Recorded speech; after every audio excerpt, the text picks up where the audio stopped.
Welcome along to our session today on what is your people data telling you. I'm so excited to have this conversation with you.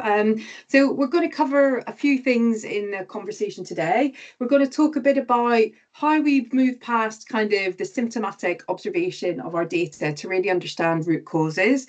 We're going to explore how you set some clear action priorities and have an informed approach to really getting what you need on that basis, not being stuck with loads of kind of high level actions that feel like things that you've done before but haven't got you where you need to.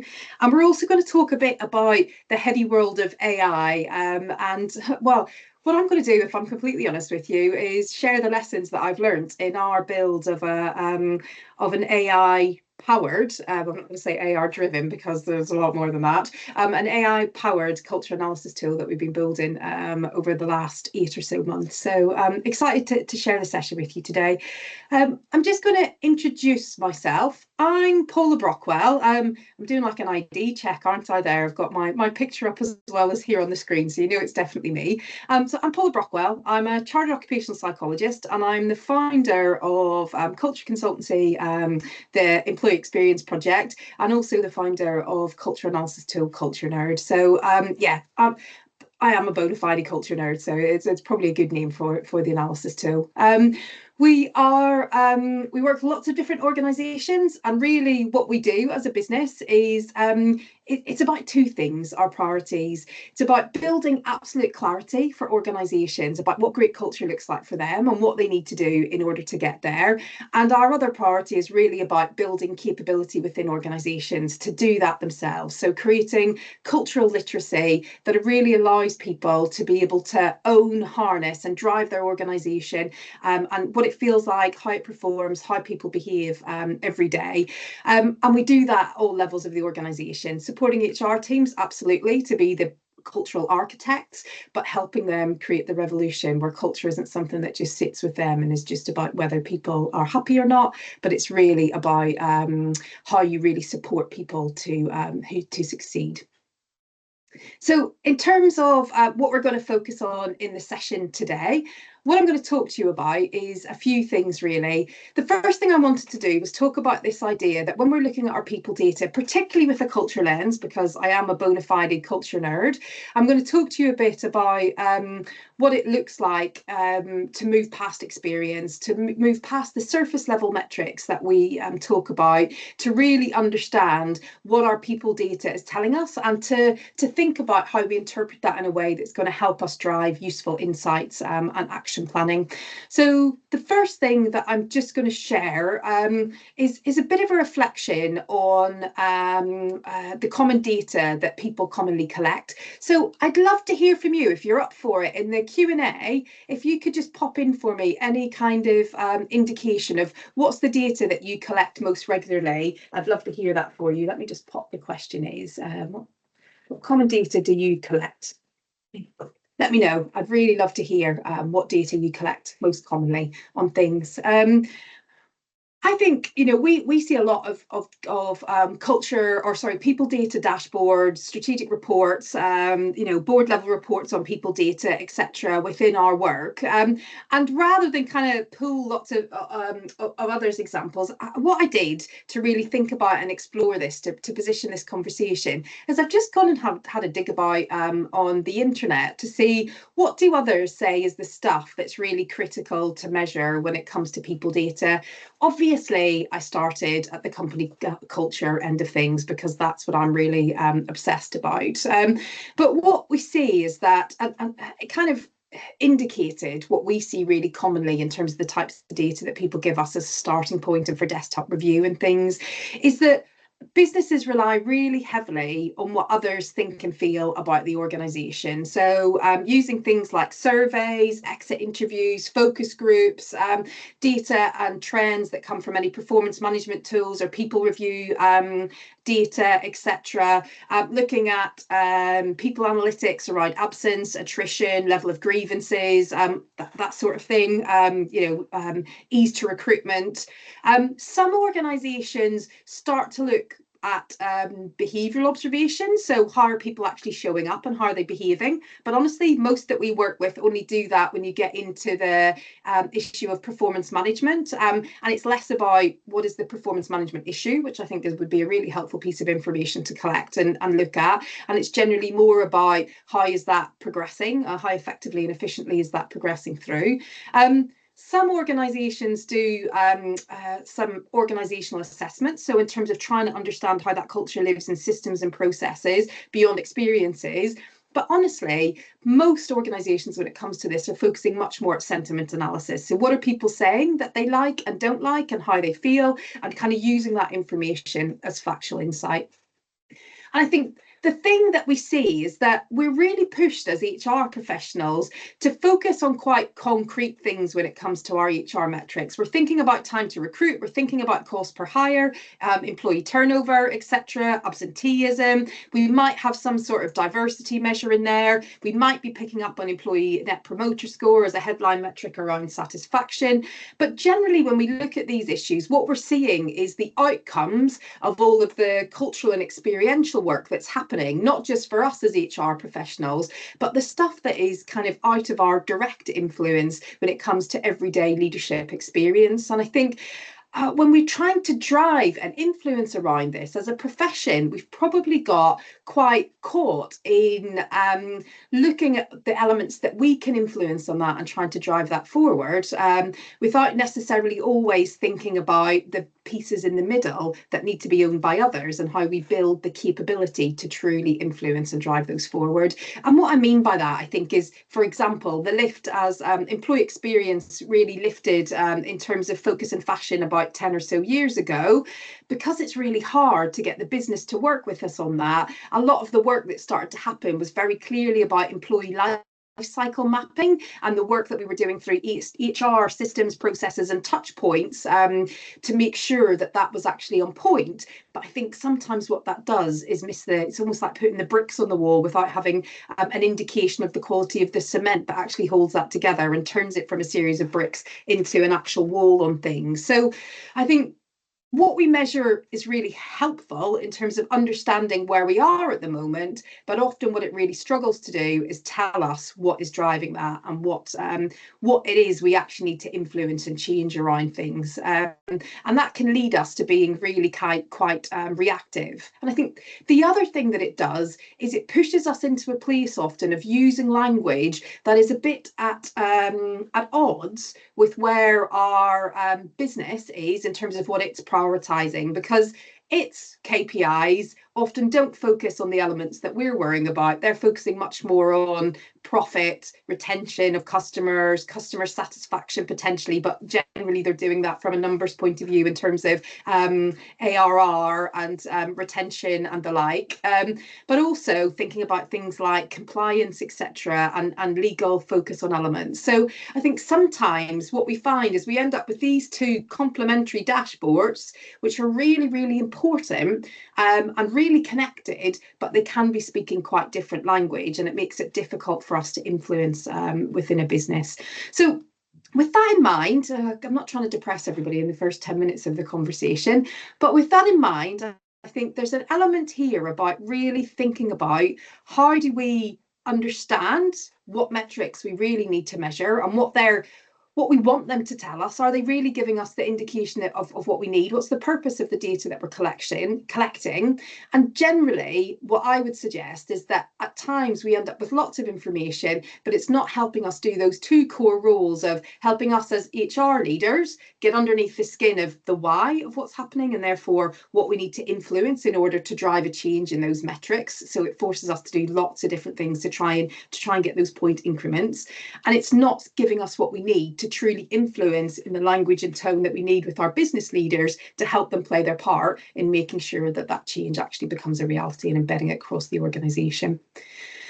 So in terms of then what does that mean in reality, or how do we actually deal with that? Because it's easy to state the problem, isn't it? To build my own problem dashboard on it not saying how we might be able to influence it. Well, that kind of challenge and that consistent challenge that we saw within organizations led us to build this culture blueprint. So whenever we're thinking about people analytics, data and information, what we look to do is make sure that we always round the story out. So when we're measuring things about people, experiences, etc., what we see is that the vast majority of HR analytics kind of catch to the place of overall, culture. So to an extent, kind of what are people behaving, but what are they saying about that? So when we're trying to understand this piece around culture, what we do is measure this piece around everyday experience. So how are people feeling? Our ENPS, our survey results, our focus information. What are people saying they like and what they don't like,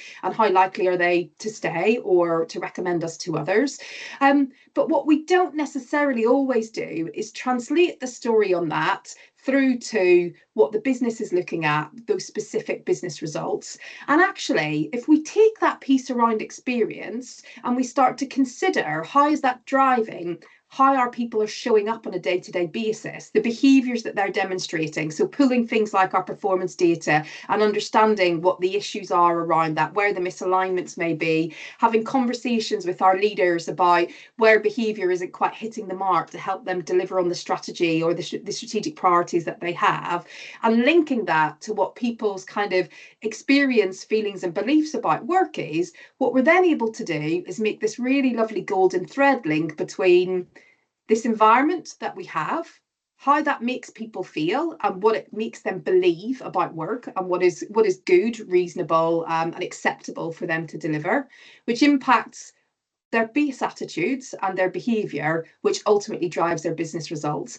And the example that I always use on this is, that difference in our sales line that comes if the person within our retail store is sitting behind the till on their phone or staring into space when a customer walks into the store, or if they're standing up waiting to greet someone and support them through whatever needs to happen around that. So if we can start to link through to the critical priorities that our business has and support it on that, we're able to start to drive that influence. So the first piece of advice I would give you, take it home for today, is thinking about that golden thread. How do we run that through and how do we drive it?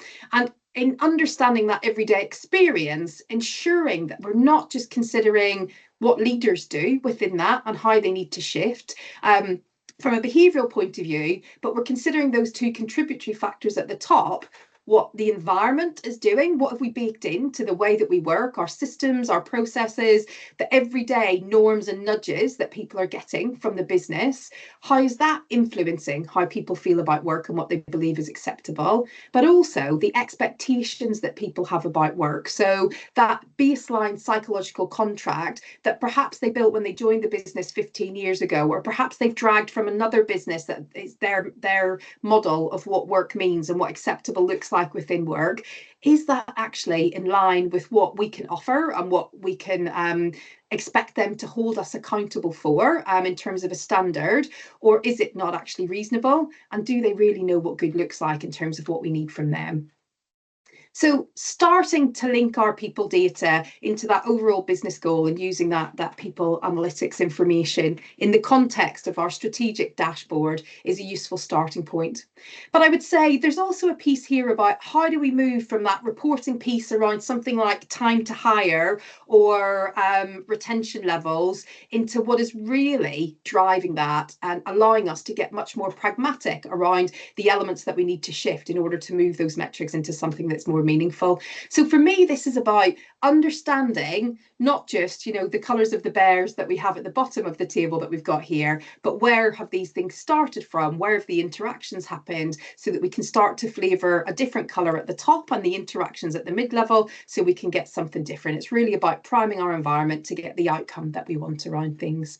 So for us, I think what we see a lot in people data, people analytics, and in culture analysis is that most people are doing a really good job of observing current state. And in our work, we became really obsessive about, yes, making sure that we observe current state as accurately as we possibly can. And from a culture perspective, that we are articulating the observed experiences and norms and frustrations really clearly so that a business can understand those. But given those drivers that I talked about before in terms of what really drives people's behaviours and therefore the people outcomes that we're getting within our business, I got a bit obsessed. We got a bit, and therefore we got a bit obsessed about this piece around what truly drives it. So understanding the environmental nudges and behaviours and starting to codify those so that we can understand, measure those, and influence them really effectively and in a targeted way. So we got really obsessed with understanding that and really starting to codify this piece around psychological contract, the expectations and the internalized beliefs, and really trying to understand what that looks like. And I'm going to share with you where our research got us to, but it took a lot of work. So I'm just going to share the journey with you that took us to get there, because I think a lot of people have models around these things. And sometimes those are really valid and robust. And sometimes people have kind of picked a word like happy or culture or productive, and they've figured out what words need to anchor to that to make it memorable. So to share how, I'm going to share our kind of driver model with you to help give you a framework that allows you to think about what you might want to be investigating further or questioning to try and get to the why of why those headline analytics are where they are. I just want to share the journey that we take to get there. So it started in 2021 when I pulled a huge number, 55 previous cultural audits that had been completed through my career, some by me, some by colleagues, some by other organisations that that clients had asked us to review and do the deep dive on so that they could really prioritise their action planning. And from that, basically thematic analysis works where you take every single kind of statement, sentence, recommendation within that report. So basically we took every cultural observation that we could find in those reports, every recommendation of action that we could find within those reports, and we looked at how those grouped together.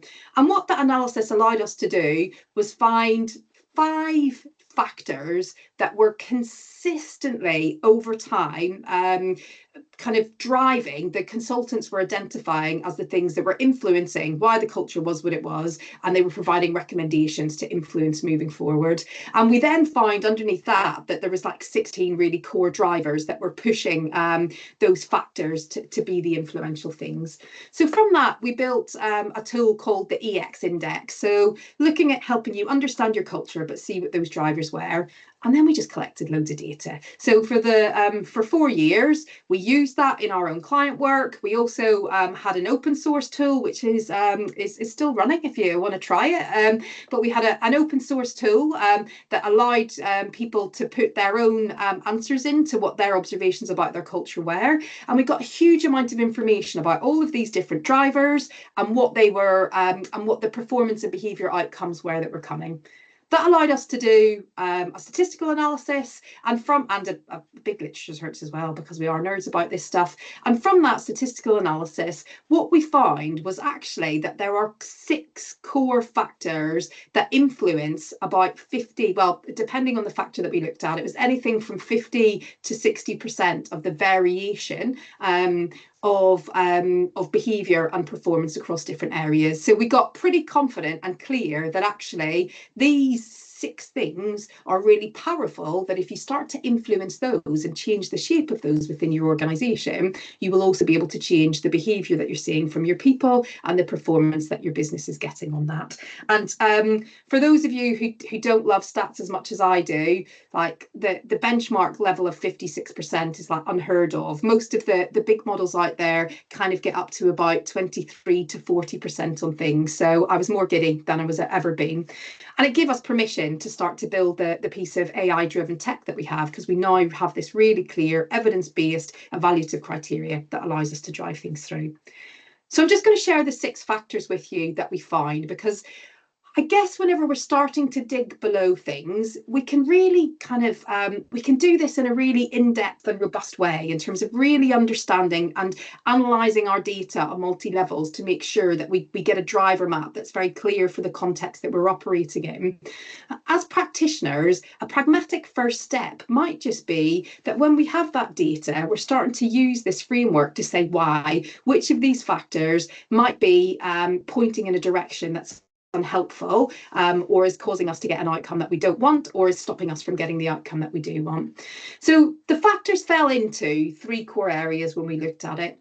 I'll talk first of all about kind of the delivery side of things. So those two factors really are about how do we manage what we do around here, and how easy is it for us to get those things done? So demand management looks really at the pressure profile of your organisation. How does work come into us? How do we manage, allocate and resource that work and control the impact that has on us?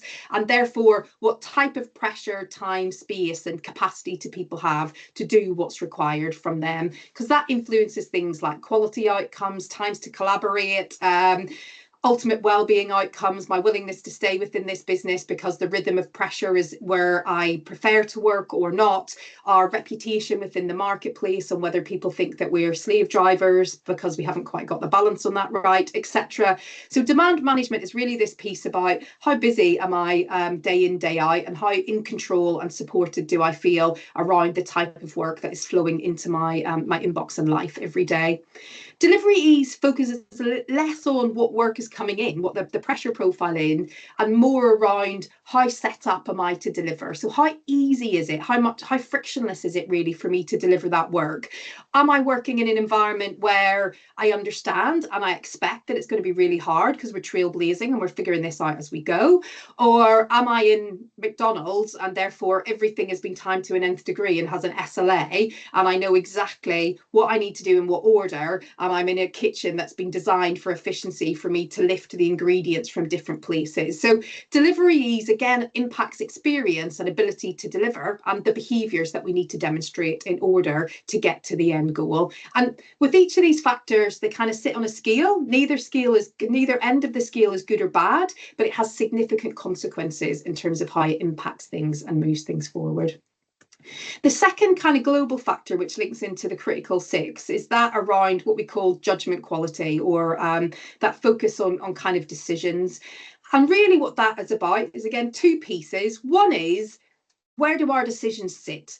And how do they flow through the process? So how easy is it to get a decision made? Who makes those decisions? And to what extent is our system set up for that to happen in a slick and easy way? So do we have a great governance process in place if we're a business that works in that way? Or do we accidentally have systems and processes that flow everything to the top? So we need multiple sign-off stages. We need to write papers that go to the SLT. Is it something that gets reviewed weekly? Is that something that gets signs off for weekly, etc.?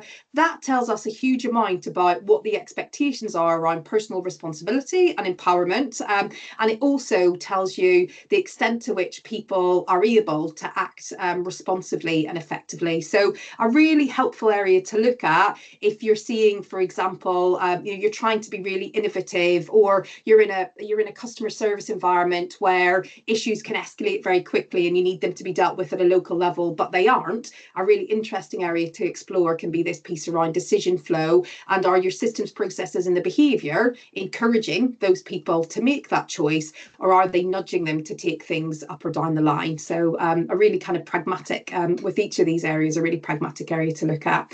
And decision quality is about, is the right information being made at the right level? So decision flow looks at where is it happening? Decision quality looks at the quality of the decision. Is the insight in the right place? And that thinks about factors like, are the right people being consulted? Are they being listened to whenever they're consulted? And is the right data, etc., available, verified and used in a reasonable way? Team effectiveness then is the final kind of global factor that we look at, and it's got two areas within that. So the collective power piece is about how our system is set up to allow other people to connect to each other. Again, no good or bad on this. Some organizations are really individualistic and set up for people just to get their head down and do what they need to do. You know, often kind of sales type, high level service type businesses. So example I would think immediately about is kind of a recruitment business. Each individual almost runs their own mini desk or business. They just get on with what they need to do, service their clients and deliver what's required.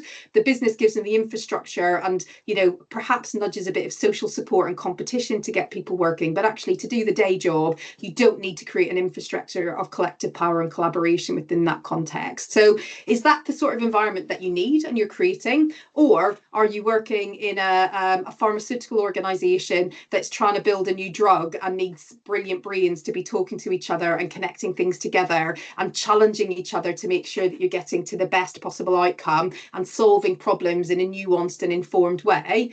What you need from a collective power point of view is really different. So if you are getting really individualistic behaviors and you need something different, understanding team structures, communication channels, the forums that you bring people together in helps you to really think about what you might want to be able to influence to drive that and get that outcome that you need. And the final area is about performance signals. And this focuses around a couple of things. Some of it is just about clarity of standards and what does that actually mean? So those formal performance signals that we put in place, but it's just as much about psychological contract and that unconscious deal that people carry and they believe about the organization, and how are the signals, the nudges and the reinforcement of that running through.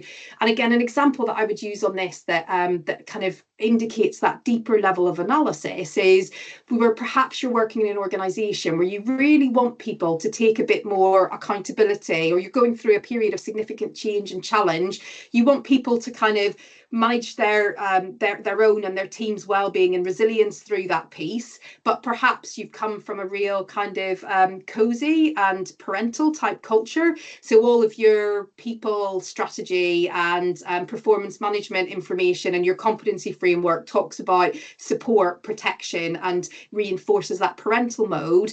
Noticing where the ask is perhaps one thing, but the promise that we're making in that subtle use of language or what we're defining is really critical. So that area helps you to really codify that, think about what might be nudging those expectations and making people really frustrated about something that you think or the business thinks is a perfectly reasonable behaviour, and making sure that you're resetting that promise and expectation so people come with you. As I mentioned, this sits in a, you know, these 6 factors sit across a series of scales, and you can see here that each of those scales has 2 factors or two sides to them. So really what I'd encourage you to be thinking about on this is not we are this and it's good or bad. It's more about where are we? You know, if we see a particular metric is flashing and we want to be able to influence that, or we have a particular behavior that's flourishing within our organization, but it's not that helpful, asking the question of why and using these 6 factors to say, well, what within here is making that happen? What is it within our system that is encouraging that behavior, permitting it and embedding it, starts to allow you to really start to break down what's happening and move beyond that piece of just understanding the consequences and starting to really understand the drivers that sit beyond it. So a first point, I guess, and an opportunity to dip your toe into the water to really think about this and what might be driving it. I'm going to talk a little bit then about priority setting, because I suppose what I've described in that last piece of bringing that framework to life is where there is a real kind of pain point or pinch frustration point that's coming through. And I think for me, great people data doesn't just tell us, and great people thinking isn't just about how do we fix what's wrong. It's also about how do we make sure that we're continually evolving and moving as a business when it comes to our expectations of our people, how they show up and how we support and enable them to be able to show up the way that we need them to.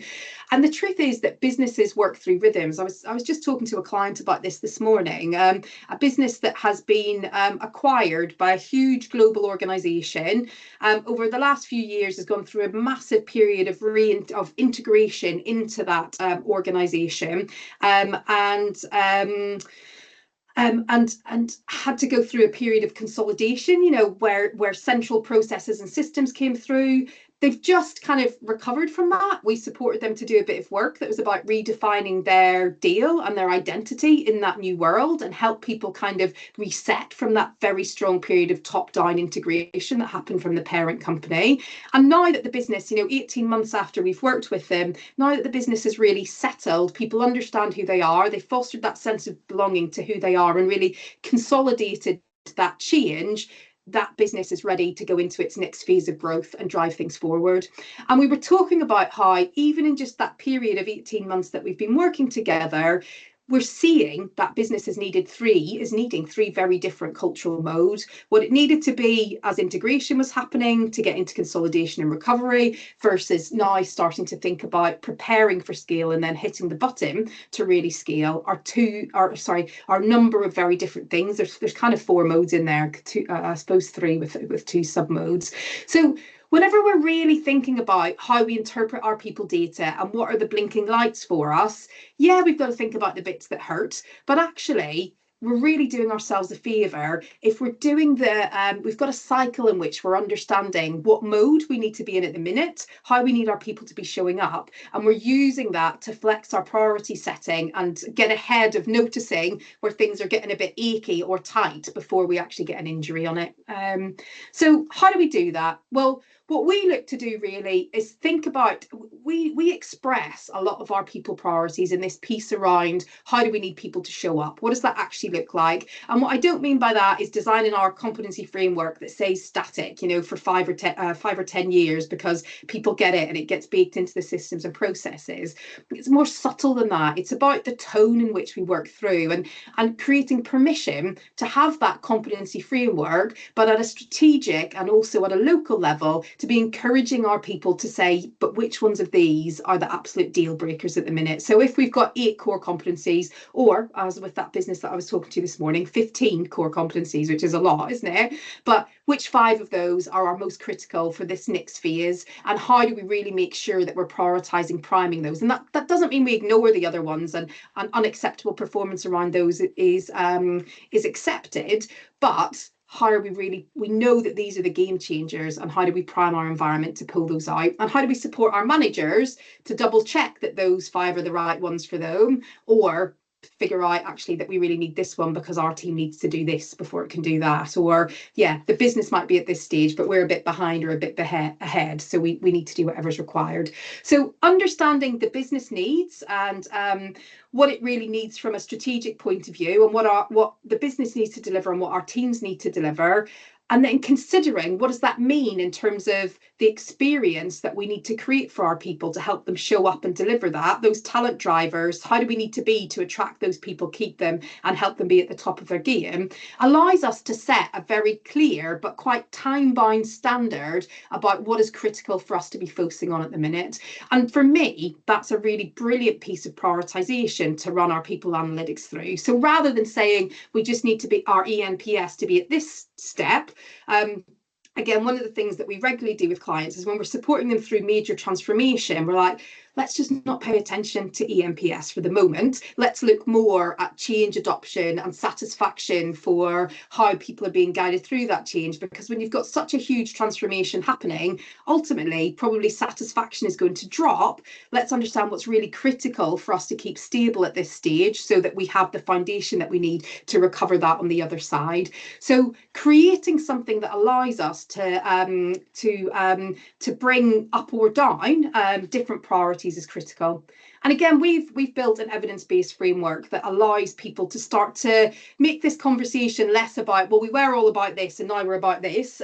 It's more about having your mission and your values clear and sacrosanct, but then saying, but how do they play out in real life, given the mode that we're in?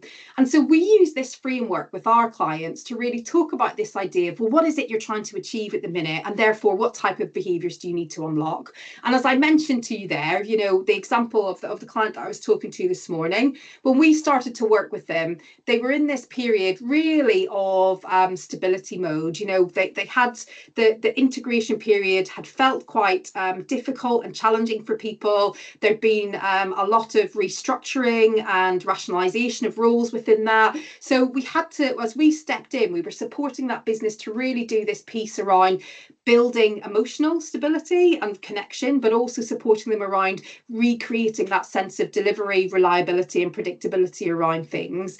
That gave them the foundation to then move into a period of calibration mode. Let's just up the game a bit. So everybody's steady stating again. We're reconnected. We know what we're about and we know what we care about. So let's make that feel a bit more steady state and a bit more automated. And in doing that, they've given themselves permission and the foundations that they need to really start to move into this mode of scaling effectively. So this sort of model allows you to have a really pragmatic conversation with your leadership team about where are we, where do we need to be, and what are the things that we really need to be enabling our people to unlock, helping you then to start to prioritize or deprioritize certain of your people analytics. And as I said, with context, I'm not suggesting you just bin your eNPS. I'm saying, you know, sometimes you might just add some complementary metrics because you know that that's something that you can't deliver at the moment, and there might be some other things that give you safety and assurance that you're dealing with things in an appropriate way in order to move it forward.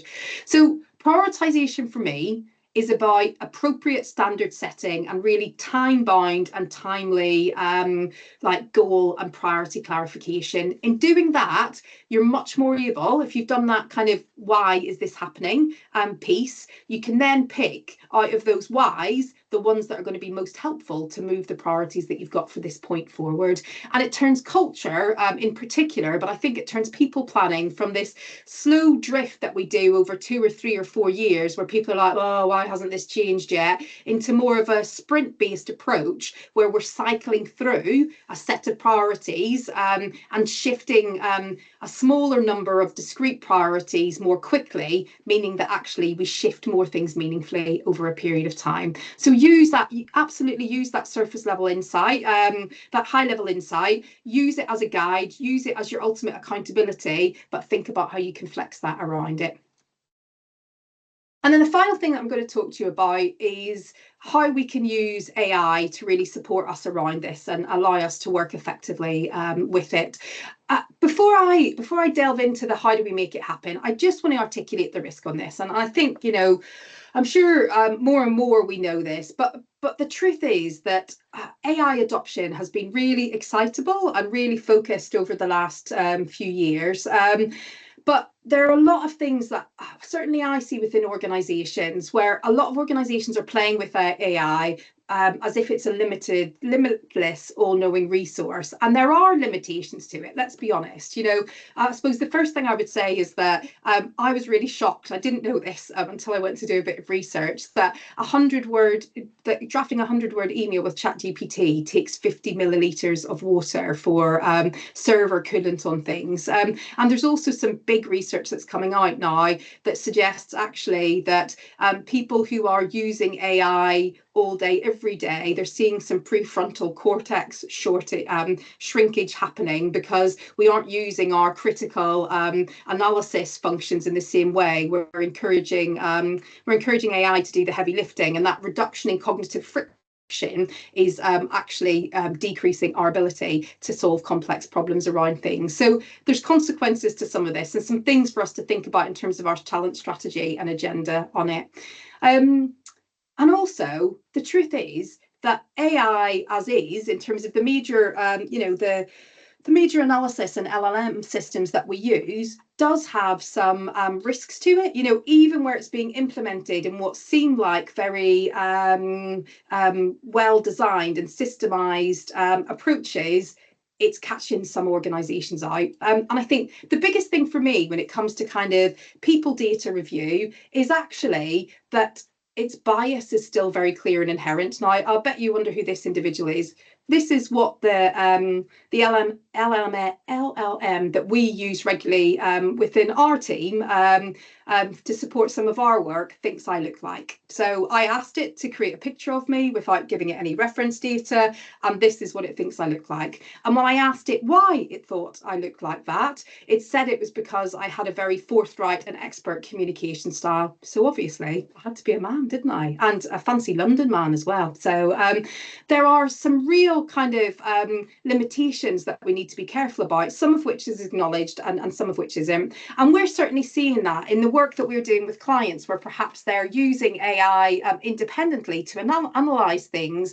We're seeing that tendency for kind of those bigger models to look to build summaries. Basically what it does is just review and summarize back sentiments. So it can do that really well, but that meaningful analysis to really understand what the drivers are, it's just not designed to do. It's picking up on a number of biases, like tendency to look at using a parent-child expectation in terms of relationships at work. So it's a bit 1960s in terms of its expectations of responsibilities and roles at work. Leaders need to fix everything and be the role models, and they need to look after all of the children in the schoolyard and keep them safe, rather than thinking about that shared partnership in terms of how things work. And also it really seems to accept sentiment, how people feel, as the reality, and pushing us towards symptomatic observation on that. So again, easy to state the problem. What can you do to deal with that? Well, we've been learning a huge number of lessons on this as we've built out our own AI platform for culture analysis on this. And I think it's important to say that as we were building that, I was absolutely determined. I'd already seen what the risks were. We've been experimenting for the last 3 or 4 years with AI to see as and when it would be ready for us to build this platform. And I think through that process, I started to see that bias, that risk of surface level analysis, and that real reliance on sentiment as truth, rather than it just being data that we need to dig into and understand, as a risk around things. So as we built our approach, we were very clear to do it once we knew the AI was sophisticated enough to be able to take our instruction, but also really all it does is the heavy lifting of organising the data. And we fully brief. We've got 18 separate evaluative agents within our software that looks at different aspects that's been fully briefed. The analysis brief last time I checked for those to brief those agents was over 300 pages long. So we're literally giving it the decision-making criteria that it needs to work on. And what we find as we've built and trained those agents is there's a few things that are really important to consider to allow you to get good analysis out there. The first is being absolutely clear on your standard. If you don't, it defaults back to 1982. Look after everybody, give clear instructions, and it doesn't really think about context on that. So it's kind of got this default version of what good organisation or culture is, that just is not nuanced to particular organisations or their context. So be clear on what good looks like for your culture with it. Be clear on what your operating context and goals are to help it do that. You've got to set your evaluative criteria and goals. So what are the questions that you want it to answer? Don't just ask it to give you an insight from the data that it's got, because it'll just give you a general summary, and those bias will run really hard. So be really clear about what you want to get from that analysis, what pieces you want it to investigate. So as well as building our specialist software, we have built a few custom GPTs that look at specific issues that we kind of provide to clients on things like bandwidth, pressure profiling, and helping managers analyse why their team feels so overloaded. That it works quite well for that if you're really clear about what the criteria are to look for, what are the types of problems that it should consider, and specifically what type of advice does it need to give out the other side. So you've basically got to train it on what good looks like in order to get it to kind of consistently give you high quality messages on that. But that works if you do it. The other things that I would say are really important to do is, in anything that you do, add a verification layer. So as well as asking it to do the work of the analysis, so the way that we've done this is a multi-agent approach. Ask it to mark its own work, or even better, ask another model to mark that work with some very specific criteria. So basically that's what our software does. The analysis agents all work on one level, and then we've got a verification layer that sits below that, where a second set of analysis have got checking criteria that they work through and make sure that the AI hasn't got a bit efficient or accidental in the way that it does things. And in doing that, we ask it to do two things: give us a rating on its confidence of the accuracy of the insights that it's driven from the quality of data that it's got, but also how it's adhered to the decision-making criteria that we've given it. And we ask it to give us a summary of why it's made the decisions that it has, so that a human can verify and work through those. So if you're starting to use this for your people data, always make sure that you ask those questions around who check your work. How confident are you that this is actually doing what it needs to do? And tell me why you've made the decisions that you have, so you can understand it. And the other thing that I would really say is ask it to get to the point. I think one of the things that we've seen a lot with the use of AI is that that language, the amount of content that people are producing is much more, because it's so easy to do that. I think often what that does is it gives us much more than we need. So ask it for the critical priorities. What are the things that we need to focus on, and why do we need to focus on that, and what impact is that going to deliver? Or give it a clear indication of the ultimate endpoint you want to get to, and ask for the top 3 things. Otherwise, you risk getting into a real point of critical overwhelm.